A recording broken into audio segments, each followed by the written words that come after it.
안녕하세요, 약입니다. 자, 오늘 2025년 5월 26일 비트코인 시황에 대해서 한번 말씀드려 보겠습니다. 자, 오늘은 정보 전달만 조금 드리고 판단은 직접 하실 수 있도록 한번 영상을 제작해 보려고 합니다.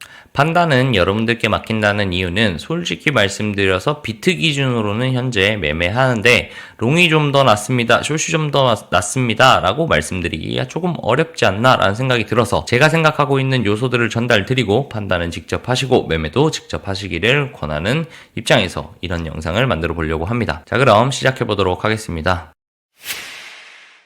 현재 비트의 상태를 먼저 보자고 하면 74K부터 올라온 이 상승 추세의 상단에서 또 한번 횡보를 하고 있는 형태입니다. 아직은 고점 근처에서 가격이 형성되고 있기 때문에 숏도 롱도 치기는 조금 어려운 상황이다 라고 말씀을 드릴 수 있겠습니다. 그래서 오늘은 정보 전달만 해드리고 판단은 직접 하셔라, 그리고 선택도 직접 하셔라 라고 말씀드리고 싶습니다. 우선 조금 애매하다고 생각되는 이유는 지난 영상에서 말씀드렸던 것처럼 이제 비트가 제도권으로 들어오고 무거운 자금들이 들어와서 자리를 깔고 있음으로 인해서 흔히 말하는 ETF 혹은 지수 혹은 금처럼 꾸준한 우상향을 큰 조정 없이 만들어낼 수도 있을 것 같기 때문에 현재 상태에서는 이게 과연 앞으로 조정 없이 계속 상승할 것인지 혹은 중간에 한번 롱 커버링이 나오면서 큰 조정을 주고 그 다음에 다시 한번 갈 것인지를 모르겠기 때문에 현재 상태에서 비트 기준으로는 포지션을 이렇게 잡으라 라고 말씀드리기가 조금 어렵다 라고 말씀드릴 수 있겠습니다. 하지만 제가 생각하고 있는 주요 포인트들 그리고 팩트에 가까운 부분들을 말씀을 한번 드리고 직접 판단해 보시면 좋을 것 같습니다. 제가 오늘 정보를 전달해드릴 첫 번째는 바로 추세선입니다. 현재 74K부터 올라온 추세에서 첫 번째 기간 조정의 저점을 맞춰보면 여기에서 상승을 마치고 지지를 받다가 이탈된 게 보이실 겁니다. 그래서 저는 고점을 애초에 한 요정도 언저리에서 세팅을 해놓고 있었기 때문에 이 추세가 빠질 때 이제 조정 시작인가 봅니다 라고 말씀드리고 여기 돌파가 나면서 저는 지지 치겠습니다, 여기서부터는 숏 단타만 치고 이후로는 숏키 좀 빼야 될 것 같습니다 라고 말씀을 드렸죠. 그랬던 자리가 바로 이 자리예요. 이 추세가 빠졌는데도 그냥 쭉쭉쭉 올라가 버렸던 자리입니다. 자, 그리고 나서 이후 계속 올랐는데 이 74K의 첫 기간 조정의 저점과 한번 이어보면 현재 보시면 저점들이 어느 정도 반응을 하고 있는 게 보이실 겁니다. 이 말은 현재 이 추세를 조금 타고 있는 것 같다라고 말씀드릴 수 있는 부분입니다. 그래서 제 생각에는 여기서도 한 번 더 이 추세가 빠져준다면 조금 조정이 올 수도 있지 않겠는가라고 생각은 해보지만 또 숏충이가 숏에 절여진 말을 하는 것 같아서 일단 배제하고 말씀드리겠습니다. 하지만 이 두 가지로 볼 수 있는 거는 그냥 정보 전달만 드리는 입장에서 팩트만 얘기를 하면 첫 번째 추세선이 있고 두 번째 추세선이 있는데 이 두 번째 추세선과 첫 번째 추세선의 기울기는 낮아졌다라는 겁니다. 차트에서 기울기가 낮아졌다는 게 어떤 의미를 표하는지 아마 아시는 분들은 아실 텐데 기본적으로 기울기가 줄었다라는 건 힘이 약해지고 있다라는 부분을 의미합니다. 그렇기 때문에 현재 상태에서는 기울기가 기울었네라는 생각은 머리에 담아 두어야 한다라고 생각을 합니다. 이 의미에 대한 해석은 직접 하시는 걸 추천드리고 저는 힘이 딸린다라고 판단을 하고 있다라고 전달드릴 수 있겠습니다.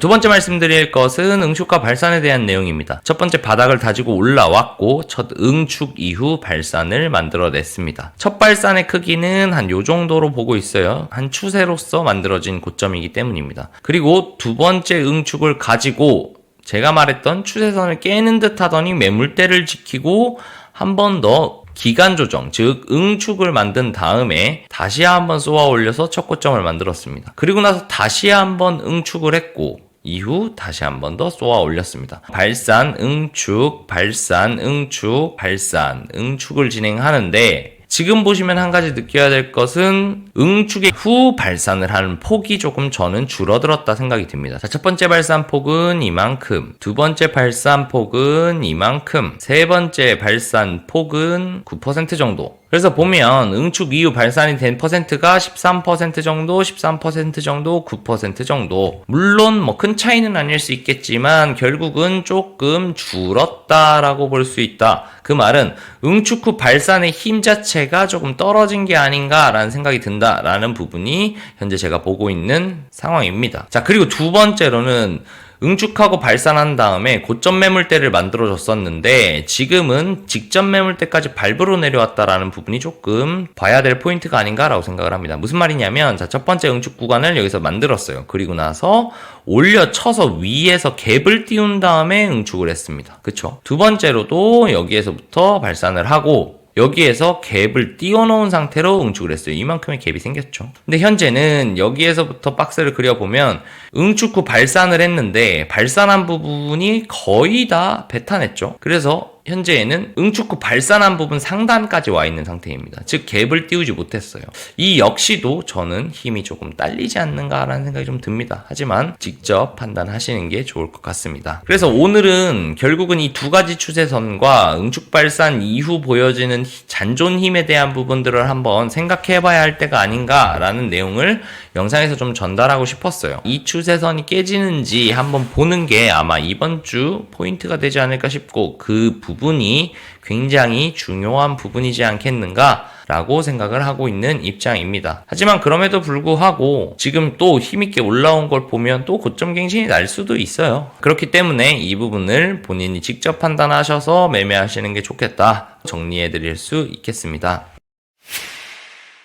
그리고 비트 기준으로 마지막으로 말씀드릴 부분은 저는 주봉 다이버로 한번 얘기해보고 싶어요. 이 주봉 다이버에 대한 부분은 조금 가볍게 볼 부분이긴 한데요. 보시면 직전에 불장 때 주봉 다이버가 진하게 잡힌 게 보이죠? 그리고 나서 1년에 하락을 했습니다. 자, 이번 사이클에서는 지금 보시면 고점, 그 다음에 한번 낮아진 그리고 세 번째 낮아진 고점. 그렇게 해서 비트의 가격은 올랐지만 다이버는 이중으로 잡힌 현상이 보이기는 합니다. 하지만 과연 그렇다고 해서 21년도 같은 하락장이 이제 시작입니다 라고 말할 거냐 라고 하면 현재에선 잘 몰라요. 왜 그러냐면 캔들이 한 2개 정도는 굳혀져야 볼 수 있을 것 같은데 주봉 이제서야 시작되기도 했고 캔들 2개 정도면 벌써 2주 정도가 흘러야 하잖아요. 그렇기 때문에 그냥 참고만 해두시면 좋겠다 전달드릴 수 있겠습니다. 이 부분은 그냥 머리에만 넣어놓고 계시다가요 지금 뭔가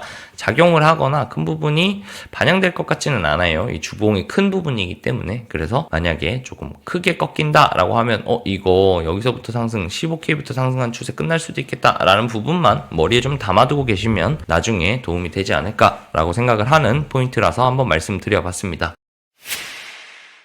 자, 비트에 대한 얘기는 여기까지 하고요. 그러면 아기야 너는 매매 어떻게 하겠다는 거야? 라고 물어보신다면 저 같은 경우에는 솔직히 말씀드려서 비트는 좀 무섭습니다. 여기서 롱 타기도 좀 어렵다고 저는 생각이 들고요. 그리고 숏 타기도 좀 애매하다는 생각이 듭니다. 왜 숏 타기가 어렵냐라고 하면 여기까지 꾸역꾸역 해서 올라왔잖아요. 그렇기 때문에 조금 저는 일전에 말씀드렸던 것처럼 이렇게 꾸역꾸역 올라오고 큰 조정 없이 가는 가능성도 이제는 좀 생각을 해야 된다라는 생각이 들기 때문에 얘를 가지고 숏치기는 좀 어려워요. 그래서 저는 뭘로 숏을 치려고 하냐라고 하면 이더리움을 기준으로 숏을 치려고 합니다. 현재 상태에서도 숏이 진입된 게 있습니다. 지난 금요일날 보시면 여기 고점을 만들었죠. 그리고 쌍고를 만들었습니다. 쌍고 저항을 받고 내려오는 걸 보실 수 있는데 이때 저도 숏을 진입했습니다. 그리고 나서 첫 번째 매물대 반익절 그리고 한 번 더 꽂았을 때 여기서 반익절 날리고 나머지 잔량은 들고 있는 상태입니다. 그래서 비트보다는 이더가 확실히 힘이 딸려가지고 숏을 친다면 이더로 그리고 롱을 친다면 비트로 치는 게 좋지 않겠는가 라고 생각을 하고 전달 드립니다. 또 한 가지로는 도미넌스를 보시면 비트 도미넌스가 다시 오르고 있습니다. 다시 64%를 찍고 있어요. 그리고 지금 알트 도미넌스 횡보, 그 다음에 이더 도미넌스도 횡보인데 모양이 조금 안 좋죠. 이런 흐름으로 가고 있다. 더불어서 테더 도미넌스가 더블 바텀을 만들어 놓고 바닥을 다지고 있는 상태다. 그래서 여기가 상승을 하면서 만약에 비트는 점유율 고정되고 알트가 그 다음에 이더가 빠질 수 있기 때문에 저는 요 두 가지를 기준으로 숏을 좀 치려고 합니다. 하지만 알트도 널뛰는 애들이 있어서 저는 선택을 최종적으로 이더 숏으로 봤다. 아까 비트가 힘 딸리는 거를 저는 전제로 깔았고 그리고 도미넌스 기준으로 봤을 때 매수세가 좀 더 약할 수 있는 이더로 저는 숏 쳤다. 그리고 앞으로도 잘 보고 있다가 이더가 조금 올라와서 깎일 각이 보이면 숏을 칠 생각이다 라고 최종적으로 전달 드릴 수 있겠습니다. 자, 그래서 오늘은 제 매매 계획보다는 정보 전달을 좀 위주로 드렸고, 그리고 주봉도 한번 체크를 해봤고, 그리고 주봉 다이버전스도 체크를 해봤는데요. 저는 비트는 솔직히 지금 잘 모르겠어요. 롱도 못 치겠고, 숏도 잘 못 치겠어요. 전체적으로 보면 기관 자금이 많이 들어와서 그런지 이슈에도 비트가 더 즉각적 반응을 하는 것 같아요. 이거 오른 것도 결국은 유럽 유예잖아요. 7월 9일까지 유럽 관세 유예하겠다. 금요일날 관세 때리겠다. 그래서 약속 안 지키는 거 보여가지고 내렸는데 7월 9일까지 또 미루겠다 하면서 그냥 확 들어 올렸어요. 이런 모습 보여가지고 조금 너무 널뛰기가 심해가지고 어쨌든 이게 좀 종잡을 수가 없어가지고 비트 매매하기가 좀 어려운 것 같습니다. 물론 그냥 바닥 깔면 롱치면 되는 거 아니냐라고 하실 수 있겠지만 저는 이만큼 오른 상태에서 롱치기가 좀 손이 안 나가서요. 그래서 저는 숏을 위주로 보는데 비트 숏은 부담스러우니 이더 숏을 친다라고 생각을 하시면 될 것 같습니다. 자, 그리고 오늘 휴장이죠. 미국이 휴장이에요. 미장이 휴장되는데 오늘 과연 어떤 무빙을 보일 것인가도 좀 궁금하기도 하고, 이 부분 예측이 좀 어려워서 비트는 지금 안 건드리려고 합니다. 이번 주 좀 지나거나 혹은 이 추세 깨질 때 혹은 이 추세와 반응할 때 한번 체크를 해보려고 하고, 아마 형님들도 이 추세는 한번 보는 게 좋지 않겠는가 라는 생각을 최종적으로 전달드리면서 관점은 여기까지 하고, 한 주의 시작이니까 형님들도 즐거운 한 주 되시고 수익으로 마무리하는 한 주 되시기 바라겠습니다. 자, 긴 영상 시청해주셔서 감사하고, 오늘도 항상 구독과 좋아요, 알림 설정, 그리고 댓글 남겨주시는 분들께 너무너무 감사하다는 말씀 전하면서 오늘 영상 여기서 마무리하도록 하겠습니다. 항상 감사드리고 앞으로도 잘 부탁드립니다. 좋은 하루 되세요. 감사합니다.